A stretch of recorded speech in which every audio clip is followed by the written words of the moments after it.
देखो क्लास, इस current density को हम रिप्रेजेंट करते हैं जे से। ठीक है, देखो क्लास, करंट डेंसिटी को बेसिकली हम जे से रिप्रेजेंट करते हैं and it is current flowing per unit area. Basically it is current per unit area. Condition याद रखनी है कि area provided electric current is perpendicular to the area. Area और इलेक्ट्रिक करंट आपस में कैसे होने चाहिए क्लास? परपेंडिकुलर।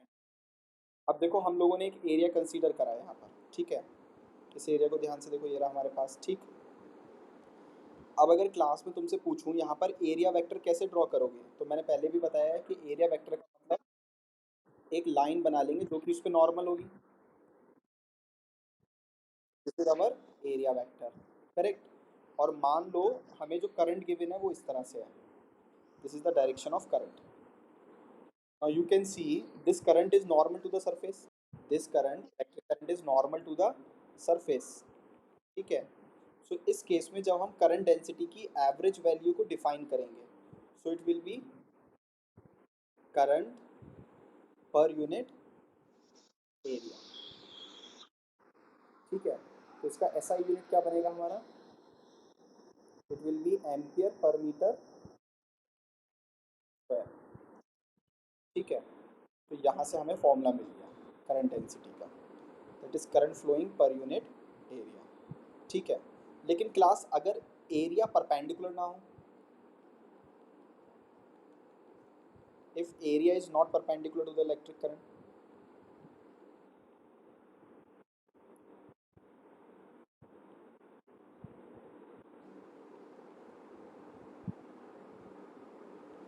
ठीक है, मान लो ऐसा हो जाए, एरिया हमारा इस तरह से गिवन हो। अब क्लास हमें ऑलरेडी पता है कि एरिया वेक्टर कैसे ड्रॉ करना है, लाइन परपेंडिकुलर और नॉर्मल टू द सरफेस। तो बेसिकली ये हमारा एरिया वेक्टर हो गया। ठीक, और करंट हमें इस तरह से गिवन है, this is direction of electric current. ठीक है, this is I. What is angle between area vector and electric? What is theta? Angle between area vector and electric current. तो अब अगर मैं जे को डिफाइन करूंगा, एवरेज वैल्यू को, अब देखो क्लास, यहाँ पे दो कंपोनेंट हो सकते हैं। ये वाला कंपोनेंट कितना आएगा? That is delta S cos theta. और ये वाला कंपोनेंट क्या होगा? Delta S sine theta. तो हम कैसे डिफाइन करेंगे? It is current divided by area. लेकिन एरिया कौन सा वाला class? Delta S cos theta. Cos theta क्यों कर रहे हैं, ध्यान से देखो, ये वाला एरिया इलेक्ट्रिक करंट के परपेंडिकुलर था, तो करंट और एरिया वेक्टर में एंगल कितना था? जीरो। ठीक है, तो यहाँ पर अगर तुम ध्यान से देखो नीचे वाले डायग्राम में, नीचे वाले डायग्राम को अगर ध्यान से देखो, तो यहाँ पर डेल्टा एस कॉस थीटा और करंट में कितना एंगल है? Both are parallel, zero. तो that's why we are using delta S cos theta. अगर अभी भी समझ में नहीं आ रहा तो कोई प्रॉब्लम नहीं है, याद रख लो इस बात को कि we will use delta S cos theta.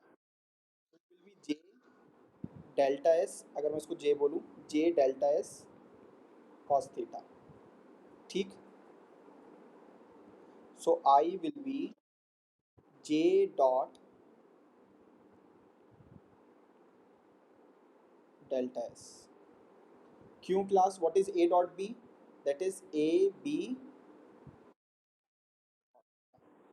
तो यहाँ हमने करंट को डिफाइन कर लिया। आई क्या होगा? करंट डेंसिटी का डॉट प्रोडक्ट होगा किसके साथ? एरिया वेक्टर के साथ। ठीक है, तो क्लास देखो, हमें एक वायर गिवन है और इस वायर में area of cross section A1 इस एंड पर, current density J1, current I1, A2, I2, J2। अब वो तुमसे कह रहा है कि इस वायर से जो करंट फ्लो कर रहा है वो हमारा कैसा करंट फ्लो कर रहा है क्लास? Steady current. अब सबसे पहले समझो कि स्टेडी करंट का मतलब क्या होता है। स्टेडी करंट का मतलब ये होता है कि वायर के हर क्रॉस सेक्शन पर करंट की वैल्यू क्या रहेगी, सेम। इसका मतलब होता है स्टेडी करंट। मतलब जो करंट तुम्हारा इस वाले पॉइंट से फ्लो कर रहा होगा, वही करंट तुम्हारा इस वाले सेक्शन से फ्लो कर रहा होगा, वही करंट इस वाले सेक्शन से फ्लो कर रहा होगा, या इस कंडक्टर का कोई भी क्रॉस सेक्शन कंसीडर कर लो, सबसे करंट कैसा फ्लो कर रहा होगा क्लास, सेम। तो स्टडी करंट होने की वजह से I1 की वैल्यू किसके बराबर हो गई, I2। अब अगर मैं तुमसे पूछूं कि J क्या होता है, that is I upon area. ठीक है क्लास, I तो कांस्टेंट हो गया, तो J इनवर्सली प्रोपोर्शनल किसके हो गया, एरिया के। इसका मतलब जहां पर एरिया की वैल्यू ज्यादा होगी वहां पर J, और जहां पर एरिया कम होगा वहां पर J ज्यादा होगा। तो इसका मतलब मैं बोल सकता हूँ इस चीज को देखकर कि J2 is more than J1, because A1 is more than. देखो क्लास, हम लोग जानते हैं, क्या जानते हैं क्लास, कि ओम्स लॉ क्या होता है, V इक्वल्स आई आर।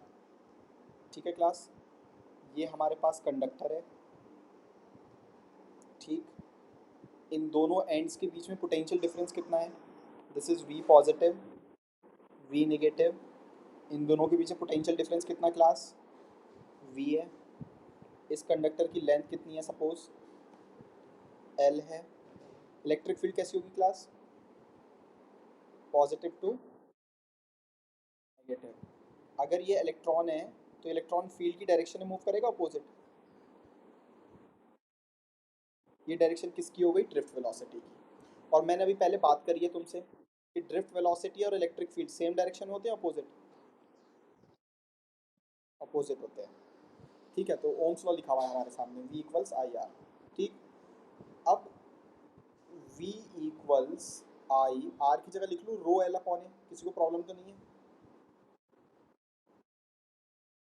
अच्छा, V बराबर E इंटू डी आर भी होता है, तो V बराबर, हाँ वो माइनस का ही होता है। देखो ऐसे लिखूंगा फिर वही वाली बात, V नेगेटिव से V positive minus E into D R, है ना, वही जो पहले हमने डिस्कस किया था।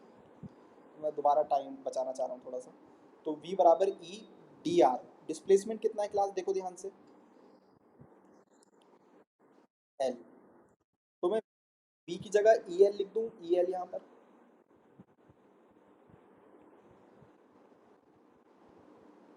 ठीक है क्लास, L से L कैंसिल हो गया।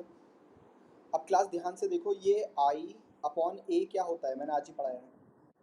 ठीक है क्लास, तो what is I upon A, J into rho. तो यहाँ से J की वैल्यू मिल जाएगी मुझे 1/रो इंटू ई। ठीक class, class, so what is 1/रो, can anyone answer what is 1/रो, what is reciprocal of resistivity, very good, conductivity. ठीक है, तो मैं लिख सकता हूँ J equal sigma times of E, and what is sigma class, conductivity. अगर मैं इसको वेक्टर फॉर्म में लिखूँ तो देखो J हमारा स्केलर है, वेक्टर है, वेक्टर, और E भी हमारा क्या है, वेक्टर। तो basically J equal sigma times of E। ठीक है क्लास, तो ये हमें अदर फॉर्म मिल गई किसकी, ओम्स लॉ की। ठीक है, अब ध्यान से यहाँ पर एक बात नोटिस करो कि जो डायरेक्शन J की होगी वही डायरेक्शन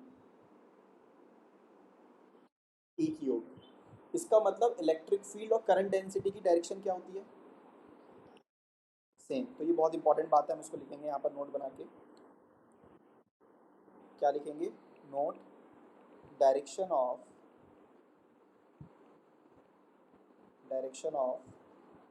करंट डेंसिटी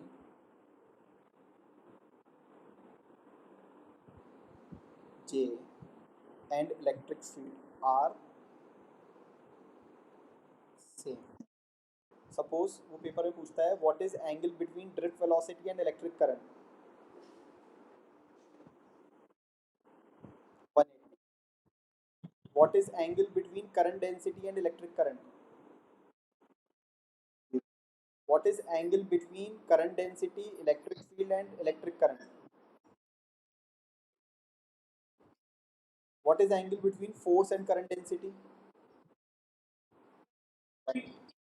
अब अगर तुम्हें ये डायग्राम अच्छे से आता है तो वो कुछ भी पूछे,